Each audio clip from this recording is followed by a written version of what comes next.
माघ पूस की सर्दी शरीर में सिहरन भरती चली जाती। लोग बिस्तर में दुबके सवेरे देर तक उठने का नाम ही न लेते।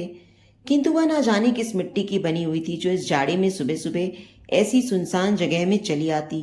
घंटों खाना बदोशों की तरह भटकती बेचैन आंखें जाने किसे ढूंढती रहती। जाने क्यों उसने एक भ्रम सा पाल लिया था। अभी थोड़ी देर बाद वह मासूम चेहरे वाला दौड़ता हुआ आएगा, हेलो कहता हुआ दूर चला जाएगा। किंतु यह उसका भ्रम था। काफी देर इंतजार करने के बावजूद कोई नहीं आया। दिल बेचैनी से भर गया, आंखों में नमी तैरती चली गई। 2 महीने पहले हुई उस लड़के से मुलाकात याद हो आई। उस दिन वह सुबह जल्दी जाग गई थी। किताब ली छत पर आ खड़ी हुई। सर्द हवा के थपेड़े जैसे सुइयां चुभा रहे थे। दूर क्षिप्रा नदी की मधुर कलकल सुबह के शांत वातावरण में रागिनी भर रही थी। सारी उज्जैन नगरी कोहरे में नहाई सोई पड़ी थी। शॉल ओढ़कर यूं ही टहलने निकली, टहलते टहलते दूर निकल गई। ढलान की धूप पर बिखरी थी ओस की जमजमाती बूंदें, मानो पृथ्वी ने स्वयंवर सा रचा रखा हो। सब कुछ उसे प्रफुल्लित करता चला गया। वह प्रकृति के सौंदर्य में खोई थी कि उसके कानों के समीप किसी ने हेलो कहा। उसने पलटकर देखा। एक अजनबी चेहरा दौड़ता हुआ दूर चला जा रहा था।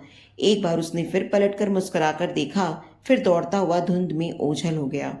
बस मंजिस में पड़ी अपलक उसे जाता देखती रही। फिर सोचा शायद कोई परिचित हो। दूसरे दिन मन में जिज्ञासा लिए वह फिर चली आई। थोड़ी देर बाद वह अजनबी दौड़ता हुआ आया और हेलो कहता चला गया। सुनिए, अजनबी दौड़ता हुआ ठिठक गया। आप परिचित तो नहीं जान पड़ते, फिर कौन है आप? मेरा नाम आवेश है। आप ही के शहर में इंजीनियरिंग कॉलेज में पढ़ता हूँ, अजनबी ने मुस्कुराते हुए कहा। अगर आपको ऐतराज न हो तो मैं आपसे दोस्ती करना चाहता हूँ। मुझे लड़कों से दोस्ती करने में कोई दिलचस्पी नहीं, उसने सीधा कटाक्ष किया। फिर अपनी राह ले ली। घर आकर उसे लगा जैसे उसने सही आदमी के साथ गलत व्यवहार कर दिया हो। दूसरे दिन जब सुबह वह मिला तो बोली, बात अगर सिर्फ दोस्ती की है तो मुझे कोई एतराज नहीं है। इस तरह अब रोज दोनों की मुलाकात होने लगी। उसने दोस्ती को दोस्ती तक ही सीमित रखा, कभी बेवजह बात नहीं की। लेकिन कभी कभी आवेश नाम के उस लड़के की आंखों में अपने लिए प्यार देखकर डर जाती। फिर एक दिन वही हुआ जिससे वह डरती थी। करुणा जी, मैं आपसे कुछ कहना चाहता हूँ, उसने डरते डरते कहा। मैं आपसे बहुत। उसके इस टूटे फूटे वाक्य का अर्थ वह समझ चुकी थी। आंखें तरेरते हुए बोली, आ गए ना अपनी औकात पर। हाथ में उंगली दी तो दामन थामने लगे। मैं उन लड़कियों में से नहीं जिनके आशिक होने जरूरी हैं। माफ करना करुणा जी, मैं आपकी दोस्ती को प्यार समझ बैठा। अब आपसे कभी मिलने की कोशिश नहीं करूंगा। इतना कहकर वह आंखों में नमी लिए बोझिल कदमों से चला गया। वह उसे जाते हुए देखती रही। ऐसा कतई न था कि वह घमंडी थी।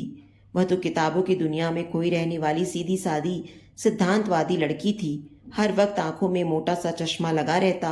उसने कभी महसूस ही नहीं किया था कि उसके सीने में भी दिल है। वह किसी के लिए धड़कना चाहता है। उसमें भी कोमल भावनाएं पलती हैं। समय धीरे धीरे गुजरता गया। जब कभी एकांत में बैठती तो वह मासूम चेहरा याद आने लगता। दिल में टीस सी उठने लगती। दिल तड़प उठता, आंखें उसे ही ढूंढा करती। आती जाती सांसें उसे ही पुकारा करती। प्रेम का बीज अंकुरित होकर विशाल वृक्ष बन चुका था। इंसान भी कितना मूर्ख है। जब वस्तु सामने होती है तो वह उसकी कद्र नहीं करता, किंतु जब वही वस्तु से छिन जाती है तो वह यादें बटोरता रह जाता है। वह भी मन ही मन जैसे पुकारती रही, किंतु उस दिन के बाद वह कभी नजर नहीं आया। वह चला गया, लेकिन छोड़ गया सीने में एक रिक्तता, खालीपन और मीलों फैली तन्हाइयां। आज भी वह आवेश के ख्यालों में खोई थी कि सुबह की सुनहरी धूप में किसी की लंबी परछाई उसे स्पर्श करती चली गई। आहिस्ता आहिस्ता उसने सिर उठाकर देखा तो अपने पर विश्वास ही न हुआ। दिल के सभी तार एक साथ बज उठे। होंठों पर मुस्कान तैरती चली गई। सामने आवेश खड़ा था। वही आवेश जो उसके प्राणों में बस चुका था, जिसे उसने ख्वाबों में मुस्कुराते अपने से बातें करते हुए देखा था, जो उसकी जिंदगी बन चुका था। उसके जी में आया वह आवेश से लिपट कर फूट फूट कर रोकर कहे, मैं तुमसे बहुत प्यार करती हूँ, रोज तुम्हारा इंतजार करती हूँ, तुम्हारी बाट जो होती हूँ, तुम क्यों नहीं आते? किंतु वह चाहकर भी मन का गुबार ना निकाल सकी। करुणा जी, मैंने बहुत चाहा कि आपको भूल जाऊं, किंतु भुला न सका। आज मैं यह शहर छोड़कर जा रहा हूँ। जाने के पहले सोचा आपसे मिलता चलूं। जाने क्यों, मुझे विश्वास था आप यहीं मिलेंगी। मैंने अनजाने में कहीं आपका दिल दुखाया हो तो मुझे माफ करना, कहते कहते उसका गला भर आया, आंखों में नमी तैरती चली गई। वह तेज तेज कदमों से दूर होता चला गया। वह अपलक उसे जाता देखती रही। सहसा उसे लगा जैसे उसका सीना चीरकर कोई दिल निकाल कर ले जा रहा हो। दिल में टीस सी उठी, प्रेम पीड़ा से आंखें छलछला आईं। उसके प्राण पुकार उठे, आवेश! उसका रोम रोम चीख उठा और वह दौड़कर आवेश से जा लिपटी। तो दोस्तों, आपको ये कहानी कैसी लगी मुझे कमेंट बॉक्स में ज़रूर बताएं। कहानी अच्छी लगी हो तो प्लीज़ इसे लाइक करें और अपने दोस्तों और परिवार के साथ भी शेयर करें।